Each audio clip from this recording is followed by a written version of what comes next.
Bonjour, on est le 29 août 2018. On va rechercher ici quand est-ce que la somme de deux nombres, alpha plus bêta, euh, voilà, et la différence de deux nombres, alpha moins bêta, bien, quand on les met au carré, je mets celui-ci au carré. Si je mets celui-ci au carré et que je mets celui-ci au carré, et bien sûr que je les somme, quand est-ce que ça fait, le résultat fait exactement 2. Donc, alpha plus bêta au carré plus alpha moins bêta au carré est égal à 2. Il faut rechercher ce nombre que vaut ce nombre alpha et bêta. En sachant que alpha, bêta appartiennent à, si vous voulez, R carré. R carré, c'est tout simplement R fois R. Hein. C'est-à-dire que alpha est un nombre et bêta aussi est un nombre. Hein. Un nombre réel. Alpha est un nombre réel et bêta est un nombre réel. Donc, c'est-à-dire un nombre à virgule qui soit entier, non entier, entier, négatif, positif ou un nombre positif à virgule ou pas virgule. Voilà. Et dans les virgules, on peut retrouver les nombres décimaux, les nombres, voilà, on peut retrouver des fractions, etc., etc. On peut retrouver beaucoup de choses. Nombres irrationnels, rationnels, etc. Bon, alors quand est-ce que quand je fais la somme de deux nombres alpha bêta appartenant à R carré, c'est-à-dire alpha est un réel, bêta est un réel, mais quand je somme, je les somme ces deux nombres que je mets au carré et que je fais la différence que je mets au carré et que en fait je somme tout ça, eh bien j'ai 2.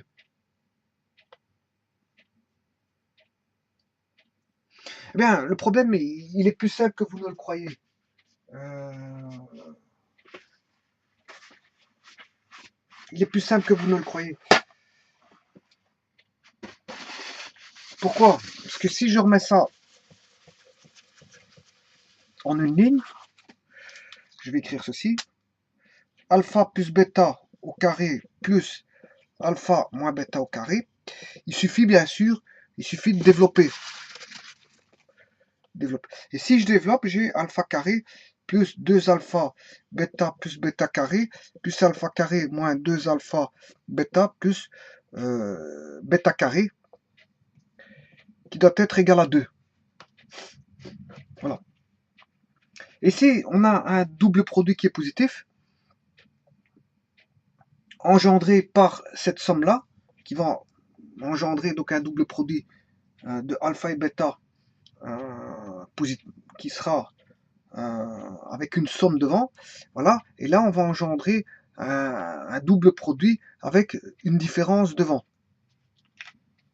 Autant dire que ces nombres-là sont comment? Ils sont opposés. S'ils sont opposés, en fait, ils vont se simplifier. Pour ne rester que quoi? Mais pour ne rester que alpha carré plus alpha carré, hein, alpha carré plus bêta carré plus bêta carré est égal à 2. Autant dire qu'on a 2 alpha carré plus 2 bêta carré est égal à 2. Si je mets 2 en évidence, j'ai alpha carré plus bêta carré est égal à 2, ce qui veut dire que alpha carré plus bêta carré est égal à 1. Quand on a une équation comme ceci, j'avais vu un théorème, hein, j'avais vu un théorème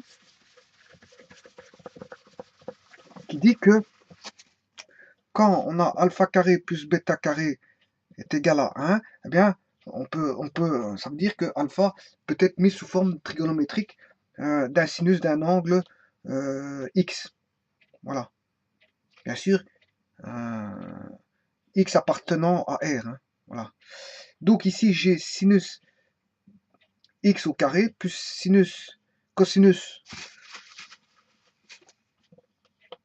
de x au carré est égal à 1. Voilà. Et donc, on a bien une des relations fondamentales qui est une identité remarquable. En fait, alpha est un nombre qui vaut exactement sinus x. Si vous prenez une valeur quelconque de x appartenant à R, mais si vous en prenez son sinus, vous obtiendrez alpha. Hein. Et pour avoir le bêta, ben, en fait, c'est le complément de celui-ci. En fait, c'est sinus pi demi moins x, sinus pi demi de moins x, c'est-à-dire cosinus x. Voilà. Donc, alpha vaudra sinus x et bêta vaudra cosinus x. Donc, il faut absolument que si vous prenez une valeur x quelconque, il faut que vous en preniez son sinus, mais sa valeur vaudra alpha. Mais si vous prenez une valeur x, ben, en fait, le bêta va être lié à cette valeur x. Donc, il y a un lien. C'est ça que je veux dire.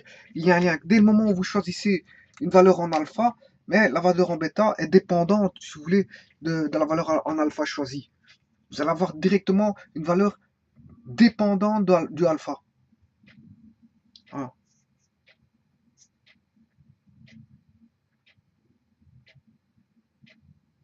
Donc, si je prends par exemple l'écriture ceci, bêta carré est égal à 1 moins alpha carré, ben, bêta est égal à racine carrée de 1 moins alpha.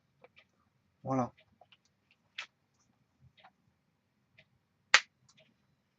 Et bien sûr, vous voyez que le bêta ne peut pas dépasser 1. Voilà, d'après cette équation-là. Et d'après ceci, parce que la trigonométrie, le sinus est toujours compris entre 1 et moins 1. Tout comme le cosinus qui est compris entre moins 1 et 1. Voilà. Bon, si vous prenez des entiers, si je prends 0, ben, bêta vaudra 1 maximum.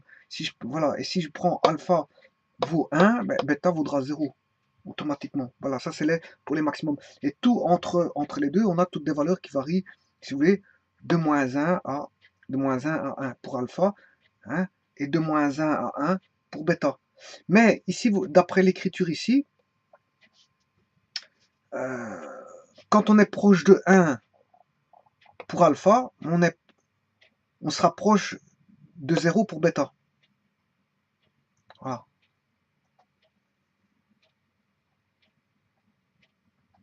Dans ce qu'ici, c'est bêta est égal à plus ou moins, voilà, plus ou moins racine carrée de 1 moins alpha.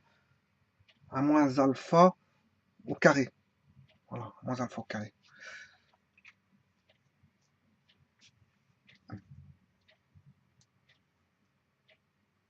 Ça veut dire que si d'un côté je suis proche de 0, ben, l'autre côté je serai proche de 1. Totalement. Et si celui-ci je suis proche de 1, ben, celui-ci sera proche de 0. Voilà, ils sont ce qu'on appelle voilà, reliés entre eux. Ils sont reliés entre eux. Par la relation bêta est égal à 1 moins, plus ou moins, racine carrée de 1 moins alpha carré, oui, mais où le alpha vaut exactement sinus d'un angle, n'importe quel angle que l'on veut. Donc il y a combien de solutions à ça? Mais il y a une infinité de solutions. Voilà. Il y a une infinité de solutions. Et les solutions peuvent s'écrire. Donc les solutions seront alpha, bêta. Hein. Bien, les solutions seront égales, seront tout simplement écrites comme ceci, ou en cours, hein, les solutions, l'ensemble des solutions, c'est aussi si je prends alpha, alpha carré, c'est racine carrée de 1 moins alpha carré.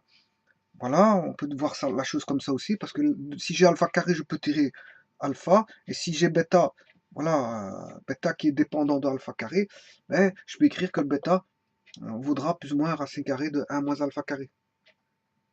Voilà. Ici, je peux même mettre alpha, alpha, voilà, comme ça, je l'ai en fonction de alpha, bêta. Alpha, bêta. Voilà, et donc bêta vaudra ceci, mais la meilleure des solutions, c'est celle-ci. Sinus x, cosinus x. Voilà. Le alpha sera égal à sinus x et le bêta cosinus x. Ou inversement, alpha, si c'est cosinus x, ben, le bêta, ça sera sinus x. Voilà. Et là, il y a combien de solutions à ça? Ben, vous voyez qu'il y a une infinité de solutions. Hein. Je peux prendre ce que je veux en x, hein, la valeur de x. Il y a une infinité de solutions, je prends ce que je veux. Un angle, voilà, un angle qui part de 0 pour aller jusque plus l'infini, pour aller en plus l'infini, hein, mais un angle peut aller en moins l'infini. Donc voilà, c'est R. Le domaine X, il peut valoir R, appartient à R. Voilà le X. Par contre, le sinus X, d'office, il sera compris entre moins 1 et 1. Voilà, et le cosinus aussi. Bon, par exemple, je prends je suis bien en degré, des petits dés, sinon je dois changer, je dois remettre en degrés. Hein. Je vais calculer en degrés. Et je prends par exemple, je prends un grand angle, 10 000. Sinus, pour autant que ma mémoire a assez d'espace pour pouvoir calculer la valeur, mais normalement, sinus de 10 000, il doit pouvoir trouver. Voilà, moins 0,98, vous voyez, j'ai pris 10 000. Maintenant, moins 0,98 que ça fait. Voilà. Donc, moins 0,98 est bien compris entre moins 1 et 1. Et donc, que voudra le cosinus x?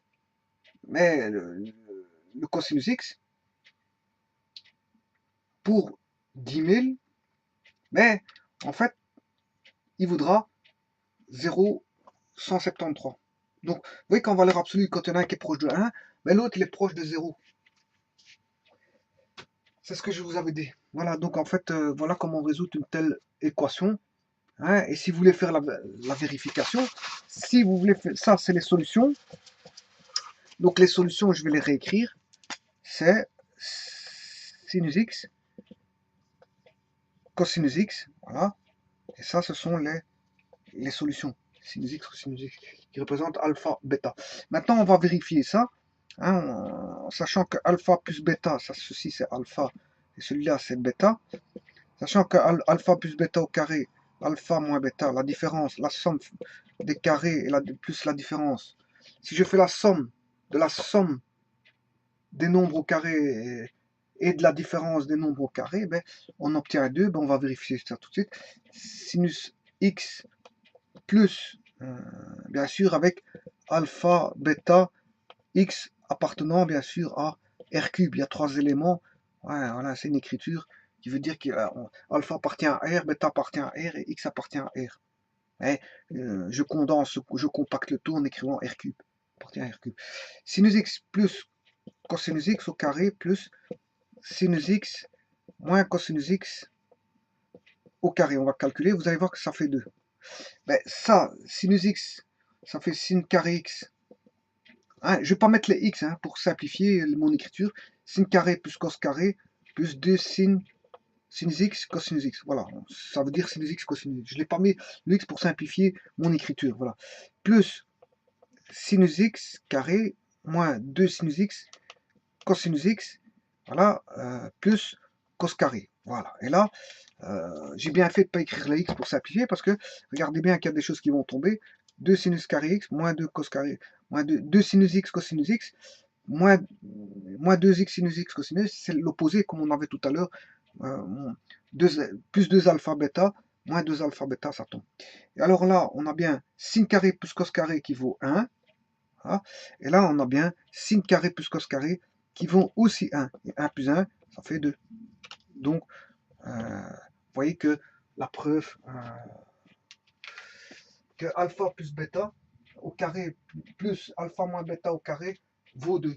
Et que cette solution est valable quand alpha et bêta sont, je veux dire, des nombres trigonométriques complémentaires entre eux, et notamment si alpha est sinus, vaut le sinus, ben, bêta vaut le cosinus, mais si alpha vaut le cosinus, bêta vaudra le sinus. Voilà, je vous remercie.